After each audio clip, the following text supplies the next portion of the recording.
Bonjour, on se retrouve pour un deuxième podcast. Donc c'est pas vraiment un deuxième podcast parce que c'est un deuxième bis. J'avais déjà uploadé le second épisode, mais on m'a fait plusieurs fois la remarque et à raison que le son était catastrophique. Donc je tente de le réenregistrer avec mon téléphone cette fois-ci. Donc on verra si ça fonctionne mieux et si pas, j'investirai dans un micro. Voilà. Donc, la dernière fois, on s'était quitté sur les projets de printemps et j'avais comme projet une blouse des années 80. Celle-ci, c'est une blouse, c'est un patron que j'ai récupéré, qu'on m'a donné et qui était en taille 42. Alors, c'est une taille 42 des années, enfin, non, qui était coupée en 40 même. Donc qui n'est pas ma taille déjà normalement, donc je l'ai gradé un peu un peu art style. Donc ce que j'ai fait tout simple, donc dans un premier temps, ce que j'ai fait, c'est que j'ai pas voulu faire ce petit, enfin ce que j'aimais bien c'était la boutonnière. Voilà, donc la boutonnière elle est là. Euh, mais j'ai enlevé le gros volant qui n'était pas à mon goût. Donc vous pouvez la voir là. Donc voilà, elle est toute simple, hein. Donc vous allez noter tout de suite que j'ai pas coupé les fils. Ensuite, donc on voit bien la boutonnière.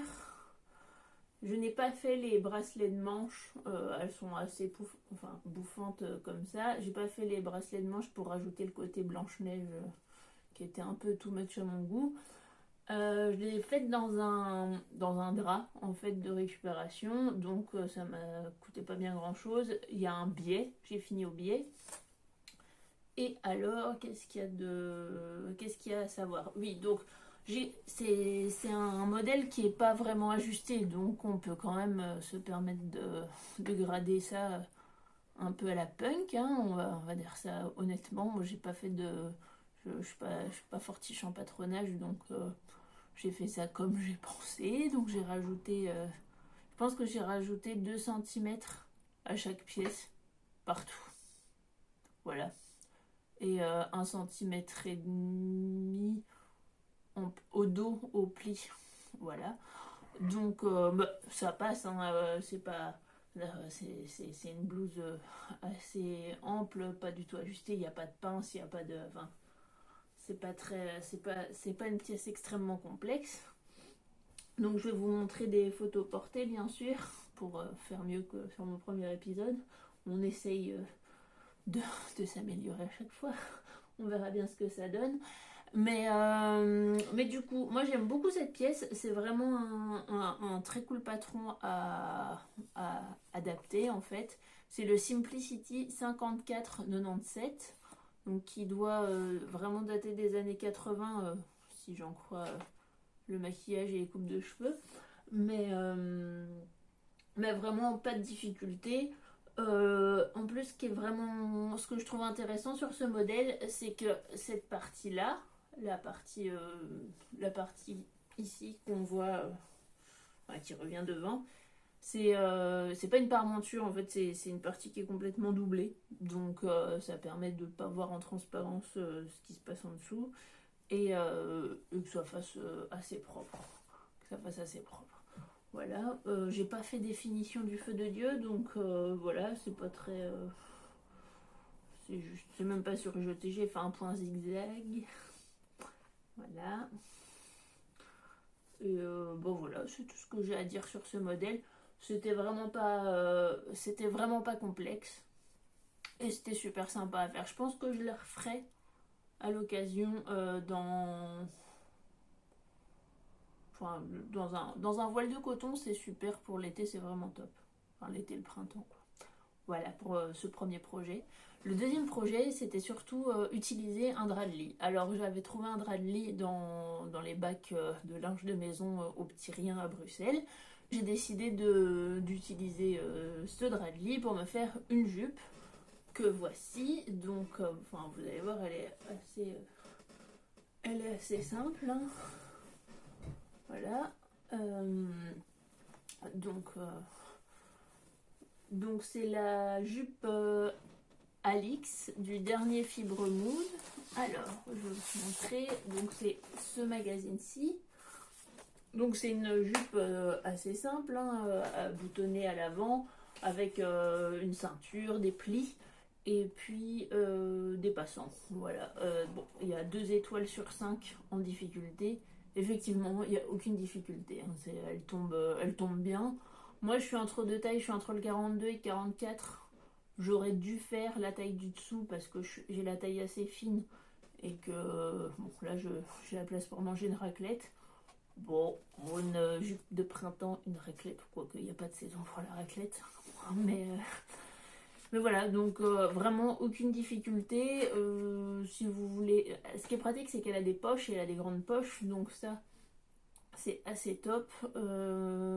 Qu'est-ce qu'il y a d'autre? Bon, rien de très très spécial à dire. Je l'ai faite donc dans un drap qui m'a coûté entre 3 et 5 euros. Donc oui, c'est ça. Donc j'en ai pour 5 euros pour la housse de couette et il m'en reste la moitié. Donc ça me revient à 2,50 € de tissu. Et j'ai 6 ou 7 boutons de mon stock qui étaient dans mon stock depuis une éternité. Et j'ai utilisé du fil que j'ai trouvé chez Emmaüs. Donc voilà, donc ça me revient à 3,50 € peut-être la jupe de printemps. Après, moi j'aime bien m'habiller dans les draps de lit. Je suis pas sûre que tout le monde aime ça, mais moi ça ne me dérange pas. Voilà. Au moins je suis sûre que je suis toute seule à le porter. Ensuite, moi j'avais acheté Dressed quand il est sorti et c'est une bonne base. Enfin, en fait, ce bouquin est parfait pour se faire un dressing de base. Enfin, de base. C'est des bons basiques, c'est des très très bons basiques. J'ai fait la robe, j'ai fait le chemisier, j'ai fait le t-shirt, j'ai fait la jupe, j'ai fait la blouse. Ah bah oui, j'ai fait la blouse, c'est ce que je vais vous présenter. Et j'ai fait quoi? J'ai fait le pantalon aussi. Donc là, ce qui nous intéresse, c'est ce que j'ai fait dernièrement. Donc j'ai fait la blouse, donc qui n'est pas repassée, hein, mais que je vous montrerai porter dans le... Donc c'est un coton que j'avais dans mon stock depuis bien 2 ans, donc il était temps que je l'utilise. Je pense que si je me souviens bien, ça vient de chez Mondial Tissu. C'est un bête coton, je veux dire, il n'y a pas de... Il est ni plus ni moins, il n'y a rien de spécial à dire. C'est un motif que j'aime bien. Il y a des carreaux gris, enfin un quadrillage gris avec des petits demi-cercles bleus électriques, et le fond est blanc. Voilà, donc aujourd'hui on a une luminosité qui est particulièrement digne d'un mois de novembre, donc c'est un peu complexe, mais au moins il y aura du son, peut-être. Enfin, donc voilà, pas de difficulté, pareil, je l'ai faite en 44, je l'ai pas rallongée. À refaire, je la rallongerai parce que je suis plus grande que la stature et à chaque fois j'ai la flemme, mais des fois ça me porte un peu préjudice. Donc elle est sympa, mais bon, vu que je porte plein de jeans taille haute, c'est pas très très dérangeant en vrai. Mais voilà, enfin, donc c'est un modèle extrêmement simple. Ce qui est super, moi, ce que je trouve vraiment super, c'est les parmentures à la place de l'ourlet. Alors ça, c'est la vie. Je pense que je vais faire ça surtout maintenant, sur toutes les blouses. C'est tellement plus joli. Enfin bon, moi j'aime bien les parmentures, donc ça me dérange pas. Et qu'est-ce qu'il y a d'autre? Bon, j'ai pas fait de finition particulière. Non, j'ai pas fait de finition particulière. C'est juste un point zigzag à l'intérieur, mais rien de spécial. Je la referai sûrement dans un des Liberty que j'avais acheté. Parce qu'en fait, tous les ans, je me fais quand même un plaisir et j'achète un Liberty en solde. Voilà. Donc peut-être que je me referai une un peu rallongée en Liberty. Pour Dressed, j'ai un autre projet, donc c'est la jupe. J'ai fait la jupe en version longue, donc voilà, dans un tissu chimiquement indéfinissable, en tout cas clairement pas naturel. C'est un tissu que j'ai récupéré dans un ancien stock, donc après c'est très fluide, je pense que c'est du polyester, mais c'est un peu le type de truc où si on s'approche et qu'on fume une clope, je prends feu instantanément. Voilà, bon, bah tant pis. Après, ce qui est très cool, c'est que donc c'est noir comme base, avec du bleu, c'est des confettis comme motif. Donc il y a du jaune, du blanc, du bleu turquoise, du vert, du rouge. Et voilà. Donc je peux mettre ma jupe noire avec tout. Alors moi en général, je mets un pull un peu flash avec des Doc Martens et puis c'est parti. Voilà. Alors, bah pareil, donc moi chez Lady Rendo, je fais tout en 44, donc, et je ne fais aucune modification. Là, en tout cas, sur la longueur, ça tombe pile poil. J'ai rien de spécial à dire, enfin, vraiment, tout tombe bien là sur moi, donc, à part un peu, enfin, je fais aucune modification, à part sur la longueur de temps en temps, mais ça dépend vraiment des modèles. Mais je vous conseille vraiment cette méthode parce que ça permet d'avoir des très très bons basiques. Enfin, le t-shirt est super. Enfin, tout tombe bien, je trouve. Et j'ai vu, et ça m'a fait rigoler, enfin, j'ai vu sur plusieurs sites internet que c'était le grand retour du jean et du denim pour le printemps. J'ai envie de dire que le denim n'est jamais parti depuis qu'il est arrivé. Mais bon, voilà. Enfin, donc, encore une fois, ce printemps, il faut sa jupe en jean. Mais cette fois-ci, toute l'originalité, c'est que faut la faire en patchwork. Alors, le patchwork, c'est enfin, c'est une spécialité en soi. Hein. Moi, je ne fais pas de patchwork. Enfin, c'est tout un art, quoi. Donc ce que j'ai fait, donc je vais vous montrer le modèle d'inspiration qui, si je me souviens bien, est un modèle Miu Miu qui est à 800 ou 900 euros, enfin, ou entre 800 et 900 euros pour une mini-jupe en jean, ce qui est tout à fait honorable mais inenvisageable pour moi.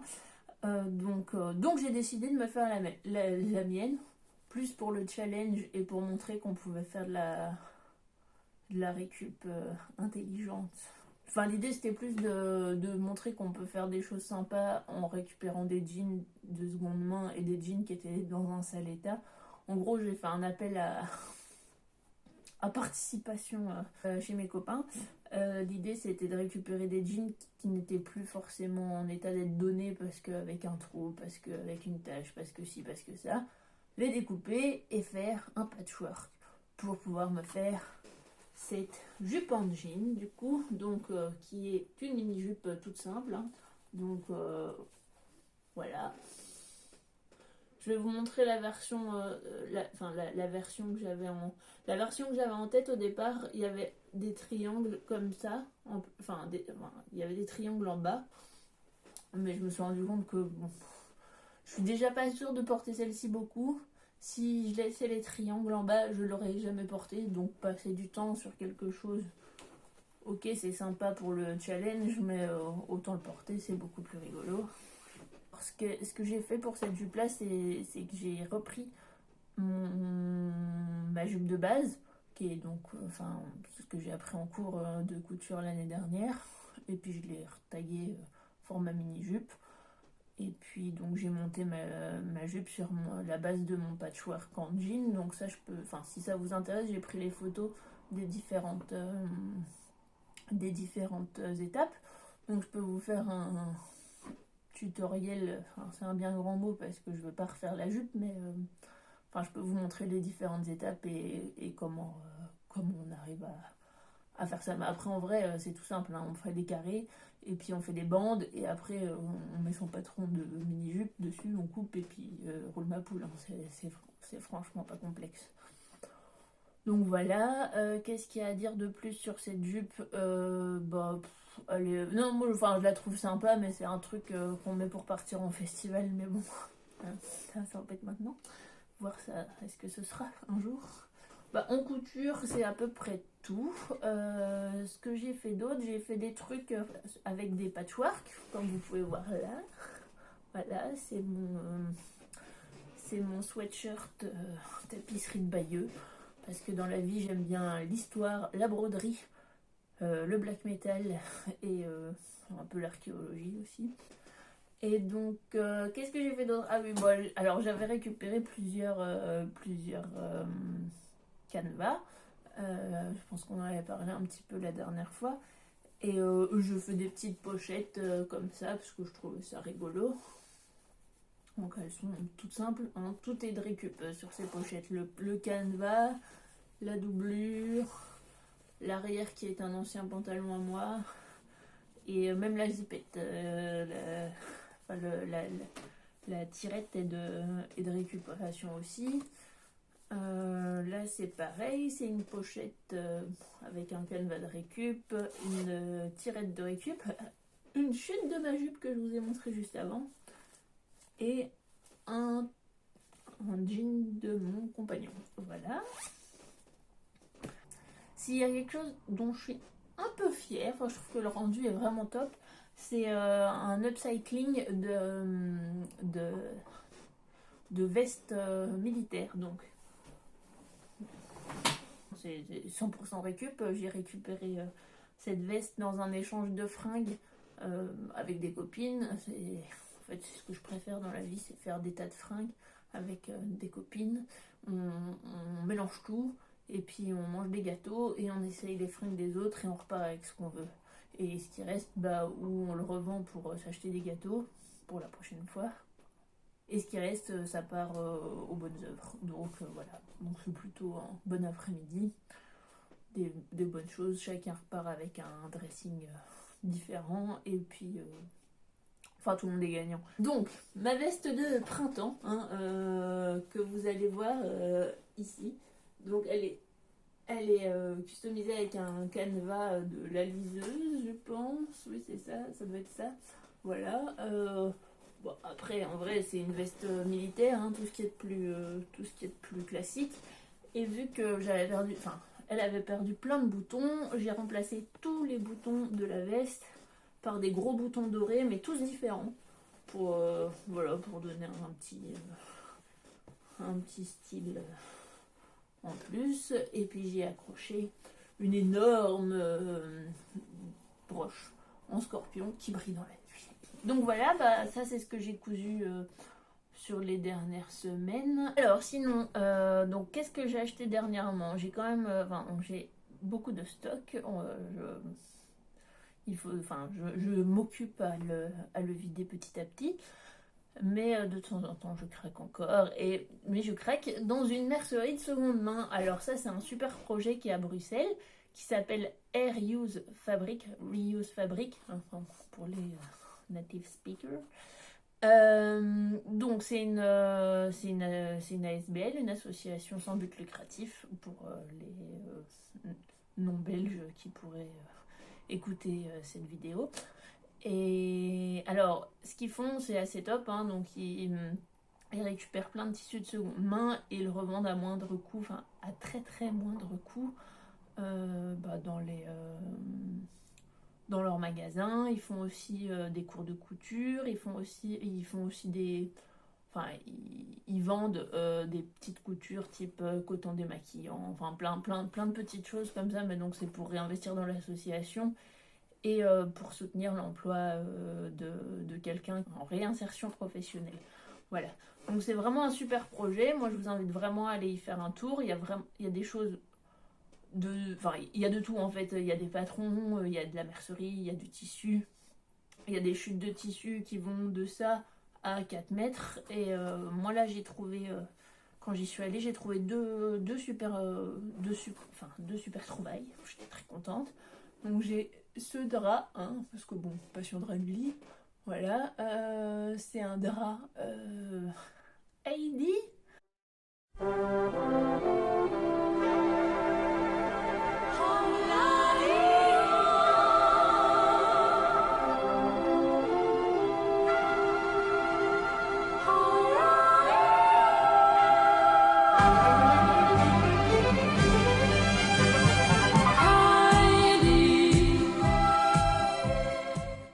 Voilà, je pense me faire un pyjama avec. Et qu'est-ce que j'ai fait? Enfin, donc voilà, je vais me faire un pyjama avec. Donc c'est un patron que j'ai récupéré sur Vinted. Donc c'est un Paris Luxe que je ne connaissais pas. Bien 60s, hein, selon... Enfin, je juge souvent la coiffure, mais je pense que vu les couettes de la dame, on doit être époque Sheila, hein, à peu près. Enfin, Sheila, l'école est finie, quoi. Donc voilà, c'est un modèle en taille 44 qui ne correspond donc pas du tout à ma mensuration, encore une fois. Pour faire bien, il faudrait que je le grade jusqu'en taille 48. Donc ce que je vais faire, c'est que je vais rajouter 1,5 cm au dos, au pli. Enfin, vous savez, je vais décaler le patron d'1,5 cm au pli. Et puis tout autour, je vais mettre 2 cm pour le reste. Après, c'est un pyjama, hein. Ça me permet de tester et il n'est pas extrêmement détaillé. En fait, si, il y a deux trucs que je trouve assez rigolo. Enfin, j'ai hâte de voir comment ça va être en le cousant. Mais il y a deux pinces poitrine et une pince d'épaule, mais derrière. Voilà, c'est assez étrange. On verra. En même temps, vu le prix de mon tissu, j'ai envie de dire, je peux prendre le risque. Voilà. Donc oui, alors ça c'est mon premier projet. Et c'est mon premier projet avec ma première trouvaille. Voilà. Et ensuite, j'ai trouvé ce coupon de popeline. Je pense que c'est de la popeline. Rouge et blanche à rayures. Je pense qu'il doit y avoir au moins 3 mètres. Et c'est pareil, franchement, ça m'a pas coûté... ça m'a vraiment pas coûté grand chose. Je pense que on doit être à 3,50 € du mètre, quelque chose comme ça. Donc c'est pas... C'est vraiment pas... Et c'est de la belle qualité. Moi, je ne peux que vous inviter à vous y rendre. Bon, là, en ce moment, c'est confinement, donc bon, faut appeler pour prendre rendez-vous. Mais c'est un super projet. C'est porté par des chouettes nanas et puis bon, ça permet aussi d'assouvir son envie de shopping tout en étant responsable. Voilà, moi je n'y trouve que du positif. Vous connaissez mon amour pour les Dradley, donc je vais pas trop vous étonner. J'avais trouvé celui-ci au Petit Rien, donc à Bruxelles. C'est un magasin de seconde main. Et donc c'est une housse de couette géante, hein, pour lit king size. Donc ce qui est bien, c'est qu'il y a une partie avec des énormes rayures blanches et roses comme ça.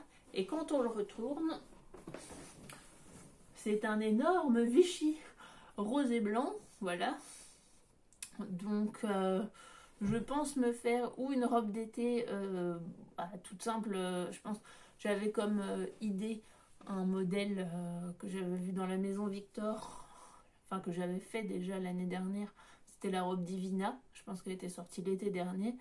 J'avais été moyennement convaincue par le patron. Pourtant, je correspond tip-top au 42 de chez eux, mais là, il fallait que j'ai récupéré beaucoup sur les côtés. Enfin, c'était pas... Ça tombait pas très très bien. Mais par contre, j'avais vu d'autres modèles dans des burdas, un peu vintage, voire très vintage, voire des années 90, comme on dit en Belgique. Voilà. Dans les années 90 pour les autres qui ne parlent pas le belge ou le suisse. Donc je sais pas, où je me fais une petite robe comme ça, boutonnée sur le centre avec froncé à la taille, un petit bustier puis des petites bretelles comme ça, très très très simple. Enfin, je vous mettrai une image d'illustration pour expliciter ma pensée. Mais vu que je ne sais pas quel côté choisir, je me dis mais peut-être que j'ai pas à choisir un côté du tissu et que je pourrais faire une robe réversible. À voir si c'est faisable. Ça se trouve c'est complètement bête ce que je dis, mais je sais pas. J'ai bien envie de tester. De toute manière, la couture c'est aussi ça, c'est tester des choses. Donc voilà. Voilà pour mes upcycling de ces derniers jours et pour mes cousettes de ces derniers jours aussi. J'espère vous retrouver bientôt. J'espère aussi que le son est meilleur avec le téléphone. On verra bien ce que ça donne. En tout cas, merci pour les gentils commentaires que vous m'avez laissés. Ça m'a fait très plaisir. Et puis, bah, si ça vous branche, je continue. Voilà, à très bientôt.